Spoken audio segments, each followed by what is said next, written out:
Muy bien, alumnos y alumnas, tengan con todos muy buenos días. Estamos dando inicio ya a la semana número 3 del tercer y último trimestre de este año escolar 2021. Es así que el día de hoy nosotros vamos a dar inicio ya a nuestro tercer tema ya de este trimestre, ¿no? Vamos a empezar pues justamente a ver el tema de la clasificación sintáctica morfológica de los verbos, ¿no? Tenemos estas clasificaciones, ya que habíamos estudiado la parte teórica en la semana 2 del verbo, en esta semana 3 nos corresponde ya esta clasificación tanto sintáctica como morfológica de los verbos. Entonces, empecemos con la clasificación sintáctica. Pues en esta clasificación sintáctica nosotros vamos a hablar de verbos copulativos y de verbos no copulativos. Cuando nosotros hablamos de una clasificación sintáctica, ya semántica y sintáctica, en este caso de la clasificación semántica y sintáctica, es decir, las funciones que cumplen los verbos de acuerdo al significado que tienen, ¿no? Los verbos copulativos son aquellos verbos que carecen de significado léxico y los verbos no copulativos son aquellos que sí tienen un significado léxico, es decir, es todo lo contrario.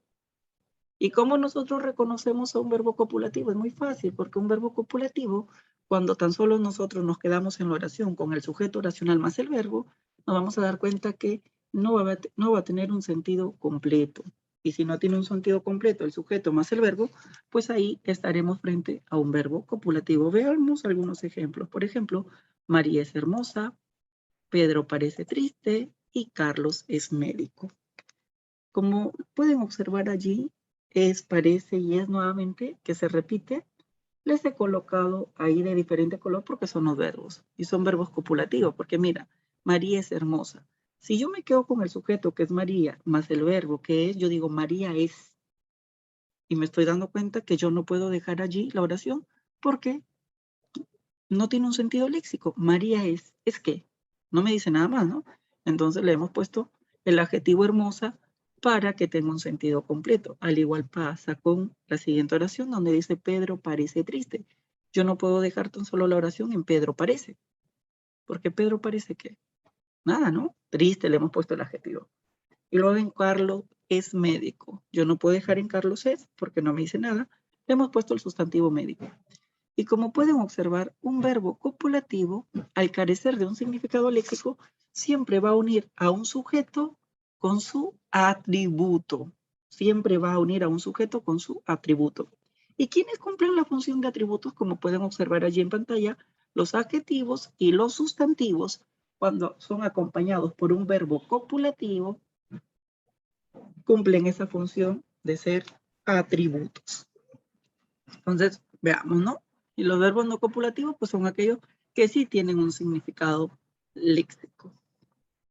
Pues los verbos no copulativos son verbos cuya alusión léxica es más completa, como se los mencionaba, ¿no?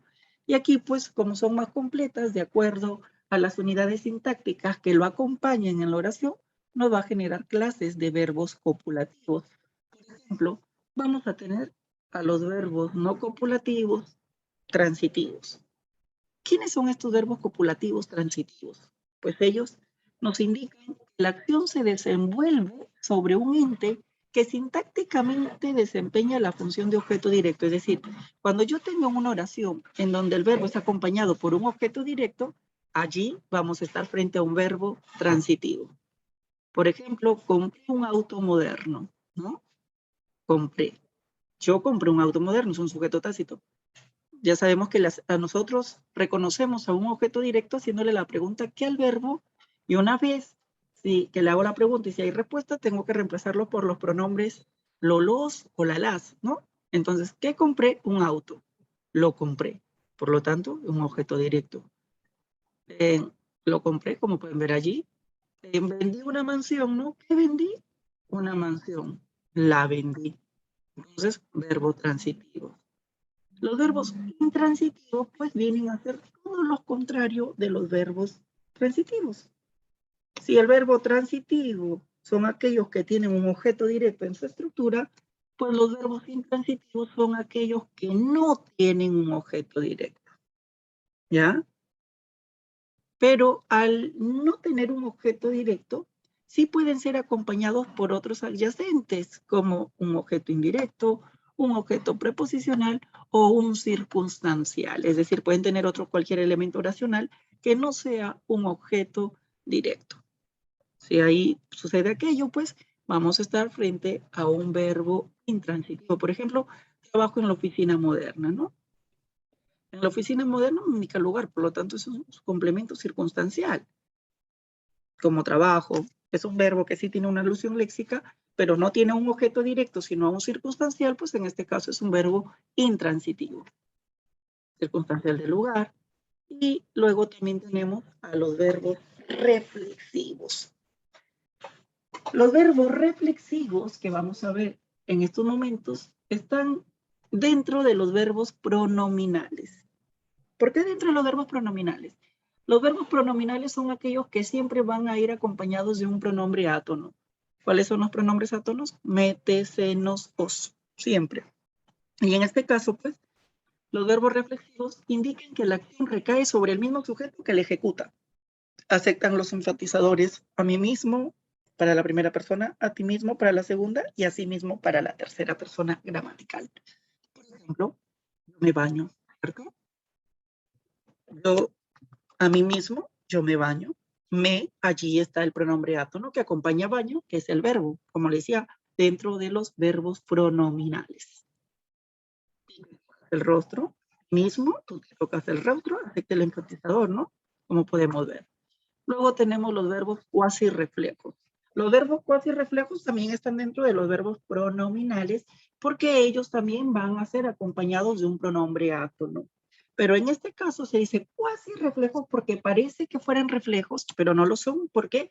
Porque en este caso ellos no van a admitir los enfatizadores mencionados de a mí mismo, a ti mismo y a sí mismo, ¿no? Por eso dice allí, no indican una acción refleja, pero en apariencia así es dado que utilizará un pronombre, el pronombre átono.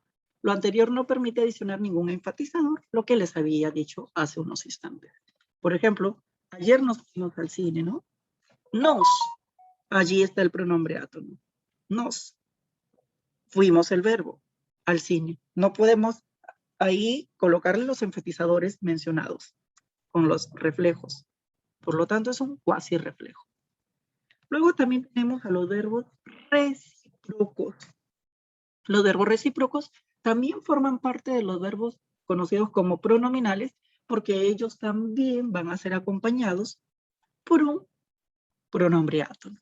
Pero en este caso, les va a conocer como recíprocos porque van a haber dos sujetos o más de dos sujetos que van a realizar la misma acción.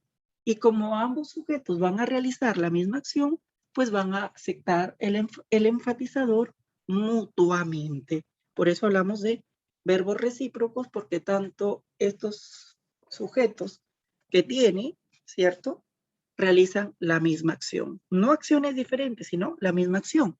Y también son acompañados por un pronombre átono, recuerden, ya por eso están también dentro de los verbos pronominales.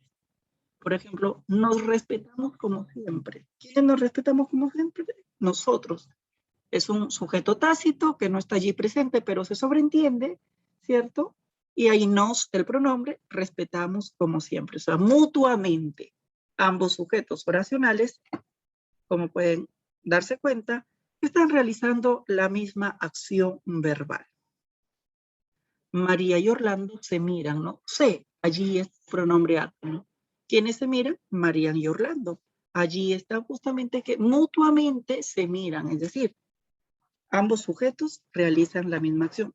No, no va a ser un pronombre recíproco que diga María mira a Orlando y Orlando canta o baila. Es decir, allí no estarían haciendo una acción mutuamente y además tampoco allí se está utilizando un pronombre átono.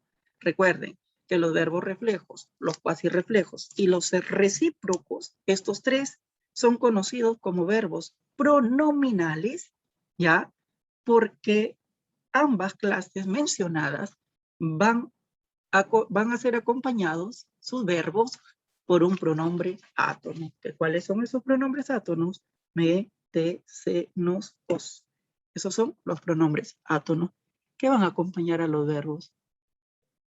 Reflejos, cuasirreflejos y recíprocos. Los impersonales también tenemos. Pues en este caso los impersonales son verbos cuyo morfema de persona no coincide en la realidad con ningún sujeto explícito porque este no existe. Dice, ayer llovió incessantemente. Es decir, aquí no hay sujeto explícito. Por eso dice verbo impersonales porque realmente nos va a reflejar acciones o hechos meteorológicos que es imposible que las personas realicen estos hechos porque nosotros no llovemos, no amanecemos, no relampagueamos, ni hacemos cosas que se encarga de realizar la naturaleza. Amaneció pronto, nosotros no podemos amanecer, ¿cierto? Allí está. Oscureció temprano. Impersonales que también lo vamos a reportar ahorita en la clasificación morfológica de los verbos, ¿no? Esta clasificación morfológica, cuando vamos a hablar de esta morfología, recuerden que la morfología estudia la estructura, ¿no? De la palabra, en este caso, la estructura de los verbos. Aquí, pues, vamos a tomar en cuenta la conjugación del verbo. Y así vamos a encontrar a los verbos regulares y a los verbos irregulares. En este caso, nosotros vamos a estar frente a un verbo regular porque nos sigue un paradigma estable de conjugación. No sufren alteraciones ni en su raíz, solo pierden la terminación. Es decir, cuando nosotros vamos a conjugar a este infinitivo verbo modelo en cualquiera de las personas gramaticales y de los tiempos verbales, en el momento de su conjugación, nos vamos a dar cuenta de que el extremo, la raíz del verbo se está manteniendo. Simplemente está variando la desinencia verbal o la terminación de la conjugación verbal, pero el lexema se mantiene tal y como está. Cuando estemos frente a aquello, vamos a hacer según la morfología del verbo, pues verbos regulares. Por ejemplo, de bailar, del verbo modelo bailar, y yo lo conjugo, digo bailo, bailas, baila, bailamos, bailan. Como pueden darse cuenta allí, el lexema se mantiene tal y como está, simplemente la terminación es la que cambia nada más. Al igual que en comer, como, come, come, comemos, comen. Nos damos cuenta de que el lexema se mantiene y lo que está variando solamente la terminación, tal y como observamos en partir, ¿no? Parto, partes, parte, partimos y parten. En ambos verbos infinitivos o modelos que he conjugado, como es bailar, comer y partir, nos damos cuenta que son verbos regulares porque al momento en que han sido conjugados, su lexema no ha variado, no ha cambiado. Mientras que los verbos irregulares nos dicen todo lo contrario. En el caso de los verbos irregulares, sí sufren algún tipo de modificación en su raíz o en su terminación cuando se conjugan, en algunos casos hasta llegar a perderse. Entonces, por ejemplo, de rogar, el verbo modelo rogar, y ruego, miren cómo ha cambiado de rogar a ruego, ruegas, ruega, rogamos y ruegan. Nos damos cuenta que no se parecen lo más mínimo a la raíz o al lexema del verbo modelo del cual ha sido conjugado. Y como ha variado, pues es un irregular. Al igual que en tener, ¿no? Mira, de tener, tengo, tienes, tiene, tenemos, tienen. Ha variado, no se parece. Por lo tanto, irregulares. Al igual, miren, el verbo modelo ir. Este sí sufre el cambio total de la raíz, porque mira, de ir, voy, vas, va, vamos y van. Como pueden darse cuenta, en estas conjugaciones que hemos realizado del verbo modelo ir o del infinitivo ir, no se parecen lo más mínimo al lexema del verbo original, que es ir. Por lo tanto, cuando sucede aquello que sufre alguna variación o cambia en su totalidad, pues van a ser verbos irregulares. Luego también tenemos a los verbos defectivos. Pues los verbos defectivos son aquellos a los que les falta alguna forma en su conjugación. Es decir, carecen de algunos tiempos, números y personas. Esto se debe al propio significado del verbo, que haría ilógico el uso de algunas formas verbales, ¿no? Por ejemplo, acaecer. Nosotros no podemos conjugarlos en todas las personas gramaticales porque realmente no se puede. Mayormente en estos efectivos tan solo se pueden conjugar en la tercera persona gramatical, como es también atañer, ¿no? Atañe, atañe, no puede decir yo ataño, porque no existe esa gramatical, ¿no? Podemos también concernir, como pueden darse cuenta, son verbos que por su significado también nosotros no los podríamos justamente conjugar en todas las personas gramaticales ni en todos los números. Por eso se llama defectivos, ¿no? Porque no se pueden conjugar en todas las personas gramaticales. Y luego, por último, tenemos los verbos unipersonales, ¿no? Estos verbos unipersonales, en este caso, son verbos defectivos que solo pueden ser conjugados en tercera persona gramatical y expresan fenómenos naturales, es decir, hechos realizados por la naturaleza, como ser llover, relampaguear, granizar, amanecer, anochecer y muchos más, que son acciones realmente sucedidas en el medio que las personas no realizan, pues. Y acá pues hemos visto lo que es exactamente la clasificación semántica y morfológica de los verbos. Aquí hemos culminado pues con nuestra parte teórica y en nuestras clases podríamos ya aclarar todas las dudas que se les hayan generado. Espero realmente que tengan un buen inicio de semana y nos reencontramos en nuestras clases. Hasta luego.